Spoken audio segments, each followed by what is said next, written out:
what you need to understand is that when we're talking about creating a significant change in our life, we are talking about killing aspects of ourselves.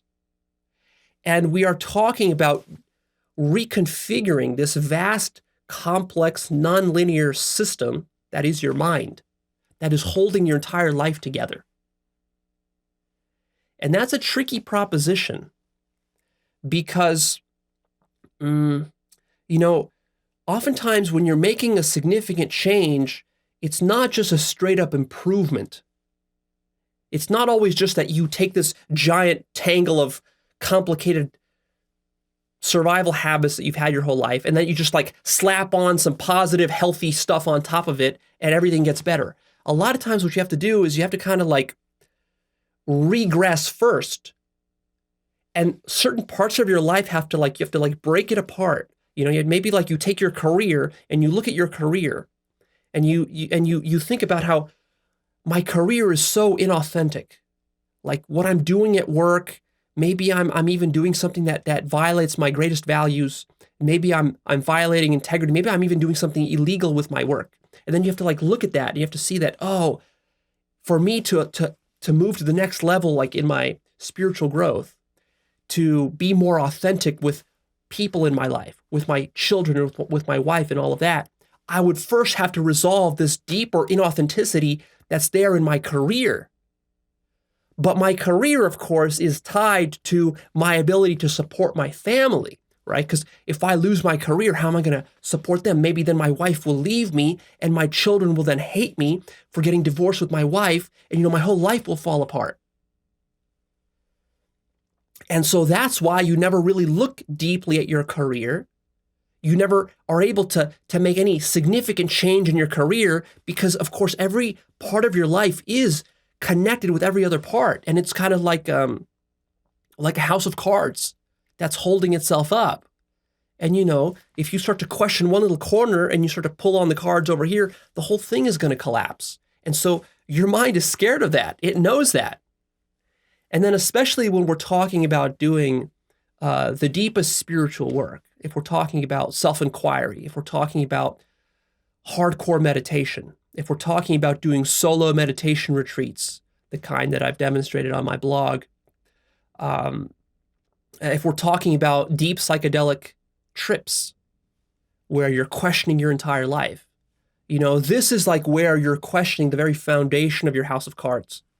And this is where it does get scary because your whole life could start to fall apart depending on how dysfunctional your life is. And all of us have various kinds of dysfunctions in our lives, but of course, it comes in degrees. Some of us have a lot more of it than others do. So if your life is extremely dysfunctional, your ego is not even going to let you analyze the very foundation of your house of cards because it's way too threatening. It's way too painful, and it's going to cause way too much suffering to do that. So your ego is going to keep all your awareness only at the surface level of your house of cards. And even then, you're going to struggle. You're going to struggle even just to make changes at the surface.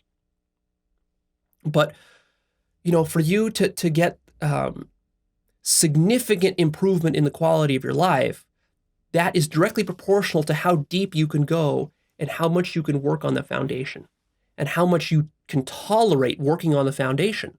And working on the foundation necessarily comes with suffering. Because suffering is what you're sort of always trying to avoid in your life. That's like what the ego's whole game is. That's what you do in your whole life, is you only do basically two things. One is you avoid suffering, and two is that you pursue pleasure. That's your whole life in a nutshell. That's your whole life from the moment you were born up to today. In every facet of your life, from your career to your eating habits, to your exercise habits or lack thereof, to your relationships, and to your education and everything else. Right? You're avoiding suffering and you're pursuing pleasure. And that constitutes what survival is. Survival.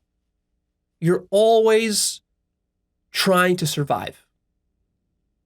And what spirituality is trying to transcend your survival drives and to look at reality in a more fundamental way. See reality the way that it looks when you're not preoccupied with survival. And survival is not just physical survival, it also includes your social survival. So even though you might think like, well, Leo, I'm not surviving every day. I've got a pretty decent house and I've got a car and I've got my food needs met and all that. So I'm not surviving. Oh, yes, you are. You're busy struggling to survive in the social domain, trying to be liked, trying to become famous, trying to get approval from people, trying to manage your relationships with your family and your friends and your girlfriend and your boyfriend and husband and wife and all of this and children. And you're trying to maintain that whole house of cards. Let's see. So look very closely at your life to see that that's what you're doing most of the time. 99% of the time, you're just preoccupied with survival. And so, of course, because the ego is built upon the avoidance of suffering, and the ego creates all sort of very clever structures in order to avoid suffering and to maximize pleasure. And because your whole life has been kind of built upon that and built these structures, like one is built upon another, upon another, upon another, sort of like an ancient city, like an ancient old city, like modern Rome is going to be built on many layers of ancient ruins. There's probably like 10 or 20 layers of ancient Rome underneath modern Rome that it was built upon. Well, that's sort of how your mind and your psyche is constructed in your ego. And so, of course, to get the most significant change, we have to go very deep to the lowest levels, to the origin. All of those existential problems that you've been avoiding your whole life, well, we have to deal with those. And of course, the whole point of avoiding them, the reason you were avoiding them in the first place, and you created all these clever defense mechanisms and survival strategies to cope with those, is because you didn't want to look at them. You didn't really want to deal with the core issues. And so because of this, you should expect that if you do start to excavate down below, do some psychic archaeology on yourself, then what you're going to discover is that there's a lot of skeletons in your closet down there, which are, of course, responsible for why you feel so incomplete, so broken, so dissatisfied, so unfulfilled with life, and so fundamentally inauthentic, which is why you worry so much about getting approval from other people. You worry so much about them liking you in the social domain, because you have spent your whole life avoiding the deep existential issues. And now anytime you try to tackle those deep existential issues, suffering will come up because you've been sweeping that stuff under the rug. And the ego backlash a lot of times comes from a sort of recognition of your own inauthenticity. Here you were thinking you were this self-developed person and you were working hard on yourself and you accomplished all this stuff in your life. But then the rude awakening comes that it's like, oh, all of that was just a facade. I was lying to the outside world and I was lying to myself.